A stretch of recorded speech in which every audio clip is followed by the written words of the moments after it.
No, I mean, I think you feel good with the fact that the inning we had with Jared on the mound, I think we did know we were short in the bullpen a little bit today, so we got to make sure we get as many outs as possible. And I mean, we had to stretch.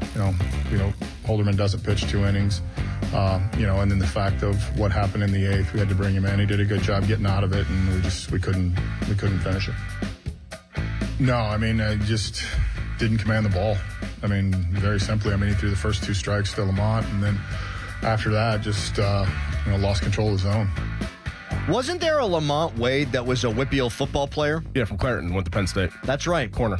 That's right. West Virginia wanted him. Mm-hmm. Didn't get him. Yep. Pitt probably wanted him too. Yes. He's a really good player. I think he was 4 or 5 star. Yeah.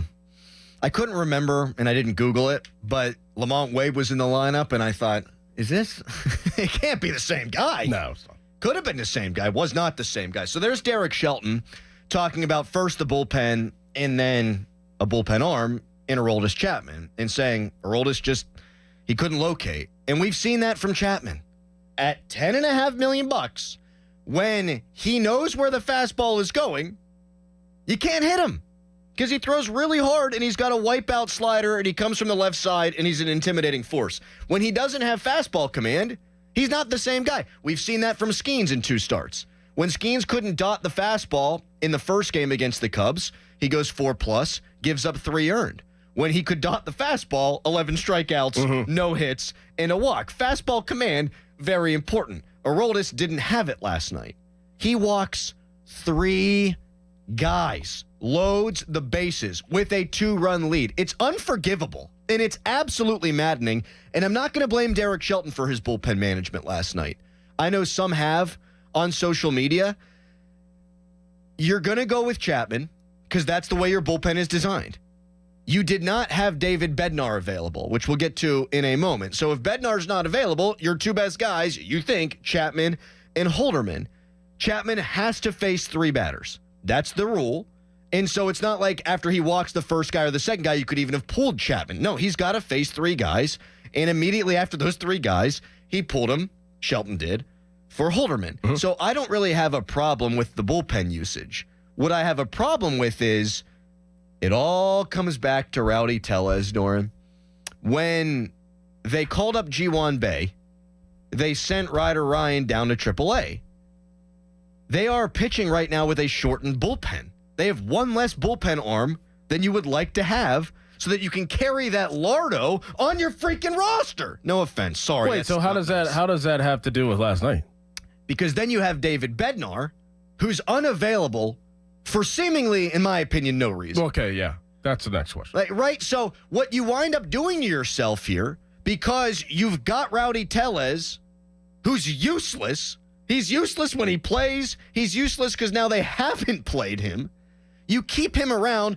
Now you're short a bullpen arm because you're holding him. And then you're short a second bullpen arm because apparently David Bednar's unavailable.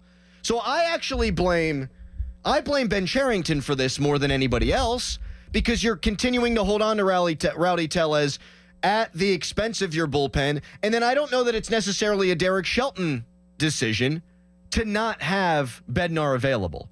And here, just so everyone's got all the details on this, if you're listening at home, and you are, David Bednar threw 14 pitches on Tuesday. There was an off day before that. Off day, 14 pitches, he can't go out there? Right. Like that. Make that make sense. And so if it is, I guess I'll correct myself. If that is a Derek Shelton decision to say that David Bednar is unavailable, then I'm going to crush Derek Shelton for that. If that is a front office decision, then I would like to crush the front office for that. I would say that's a Shelton decision. Well, then he screwed up. Because that's ridiculous to me. Bednar throwing 14 pitches after a day off and not being available last night, I would almost guarantee that that's a Shelton decision. How does that make sense? Doesn't. He's your closer. He's been much better of late. He has regained his form. He has converted 9 straight save opportunities, which I heard Zangrilli say in the postgame show the other night. That was the 3rd longest stretch consecutively in the majors right now. So he's found it. He's back. And while I don't put that 9th inning implosion necessarily on Holderman, because you had the hit that turns into the double because of the error, and then he gives up a single. So he gives up 2 singles. That shouldn't lead to a run. Mm-hmm. But would any of that have happened if you go Chapman, okay, he doesn't have it tonight, we go with Holderman, and then in the ninth inning you flip it over to David Bednar? I don't know, but my assumption is going to be based on the form of David Bednar, you probably get out of that game with a win. So if that's Shelton's fault, then you know what? Yeah. It's ridiculous to me. He's a 2-time back-to-back all-star closer who is now pitching like the all-star that we know him to be, and he throws 14 pitches after an off day. No, can't put him out there. Yeah, that didn't make sense to me at all. That was my number one question. I'm glad that you got to it, and you got to it through Chapman. I was just like why isn't Bednar available? It's silly. What's the deal going on with that? Like 14 pitches, and he can't go out there last night.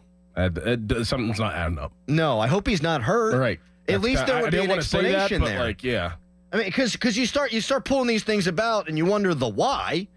And short of him being injured, I don't understand a why on that. 14 pitches, and yeah, he has to throw warm-up pitches. Fair enough, but he's pitched back-to-back days before. He's pitched multiple innings before where he's had outings that far exceed 14 pitches. It doesn't make a ton of sense to me. And then now you consider you still got Rowdy Tellez on this roster. You're a bullpen arm short. You would assume if he's healthy, David Bednar will be available today, so you should only be 1 arm short, although you're going to be 2 because Colin Holderman's not going to pitch today because he pitched 2 innings yesterday. You probably don't want to throw Aroldis Chapman out there today because my guy couldn't hit the broadside of a barn. So actually, yeah, you probably are short in the bullpen today. And then you got to think about this. Think about this, Dorin. About this. I heard it. About this. I heard it when it came out. Paul Skeens, God love him. My prediction's he's going to shove today.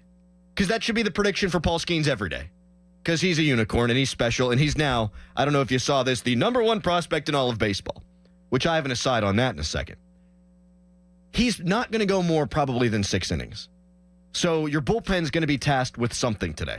He might go 4. He might go 5. He might go 6. He's probably not going to go 7. Your bullpen's going to need to contribute today. And you're not going to have Holderman. You're not going to have Chapman. And you're an arm short because you're carrying Rowdy Tellez. This is roster mismanagement.